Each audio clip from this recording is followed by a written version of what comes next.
जिसको धन चाहिए, हम तुम्हें आंतरिक बात बता रहे हैं, जो है, जितना है।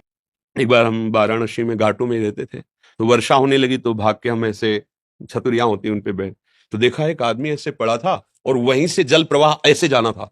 वर्षा शुरू हुई तो हम कहा ये मुर्दा है या जिंदा? तो उनका, बाबा ये जिंदा है। हम कहा तो अभी बह जाएगा और गंगा की धारा में चला जाएगा। अरे बोले बाबा ये काशी। हम कहा नहीं, ऐसा कैसे? तो उठ क्यों नहीं रहा? बोले उठ ही तो ऐसे कहते, उसको गलित कुष्ठ है, वो रगड़ रगड़ के चल पाता है। तो हम कहा वर्षा हो रही, भागे वहां से। अरे बोले वह काहे को या, तो ऐसे हम भाग के गए। मवाद ऐसे गंदा ऐसे सब घाट में पड़े।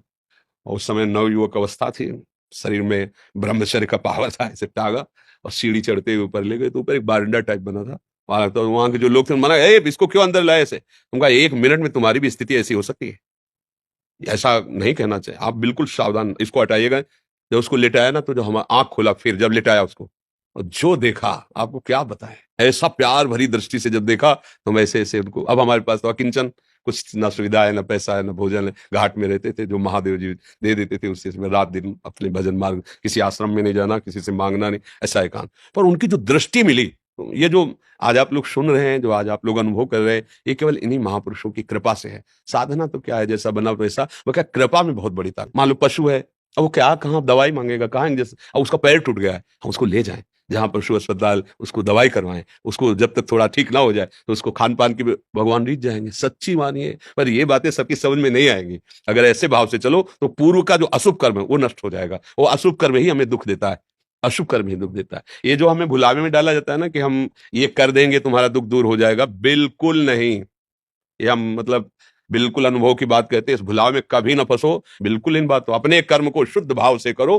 किसी से आशीर्वाद मांगने की जरूरत नहीं है। भगवान सबके है, जैसे हमारे हैं ना, वैसे तुम्हारे हैं। तुम्हारी दृष्टि में भगवान के प्रति पक्षपात लग सकता है कि भगवान इनको ज्यादा चाहते हैं, हमको नहीं। लेकिन उस माँ से पूछो जिसके 4 लड़के, 2 कमाते हैं और 2 ऐसे ही हैं, उस जब भोजन परोसेगी तो चारों को बराबर पर है। ऐसे ही भगवान कहते सब मम प्रिय, सब मम उपजाए, तुम सब मेरे बच्चे हो। पर भगवान से विमुख होकर गलत आचरण करोगे तो वही माया पीट रही। सही ढंग से चलो, पीछे की बिगड़ी बना लो, आगे का मंगलमय मार्ग हो जाएगा। नाम जप करो, कोई नशा मत करो, जो अर्थ कमाओ, माता पिता परिवार को सेवा, और किसी ऐसे को जिससे बदला लेने का भावना हो। जैसे मान लो हमने आपको जल पिलाया, तो कभी आप हमको हाथ जोड़ के भी राधे राधे कहेंगे, ऐसी भावना नहीं हो। ऐसे किसी की सेवा करो, किसी पशु, किसी पक्षी, किसी ऐसे व्यक्ति की, वो तुम्हारे लिए इतनी जोर का काम करेगा कि सब व्यवस्थाएं बननी शुरू हो जाएंगी। वो कैसे बनाता है समझ में नहीं आता, और जब कर्म बिगड़ जाते हैं तो कैसे बिगड़ता है संभाल भी नहीं पाते। इसलिए उसको रिझा लो, सारी बात बन जाएगी। भाई वो वृद्ध कोई ऐसा भूखा प्यासा बीमार पड़ा हो, इन बातों पे लोग ध्यान नहीं देते। कोई पशु ही है, सेवा का अवसर मिला है, तन मन धन से कर दो, से उसका परिणाम जो आएगा। हाँ, अगर हम धर्म से चले तो सर्वलोक महेश्वर भगवान, ऐसा नहीं कि वो देख, एक सेकंड भी कोई ऐसा नहीं है जिसको भगवान नहीं देख रहे हैं। मान लेना, एक सेकंड भी ऐसा नहीं है कि वो तुम्हें देख नहीं रहे। जिसको धन चाहिए, हम तुम्हें आंतरिक बात बता रहे हैं, जो है, जितना है, उसी से माता पिता भाई बंधु और आए हुए अतिथि और किसी एक बाहरी दुखी जिससे हमारा कोई मतलब नहीं, उसको सुख पहुंचाना शुरू करो। फिर देखो दरिद्रता नष्ट ना हो जाए तो हमें बता देना।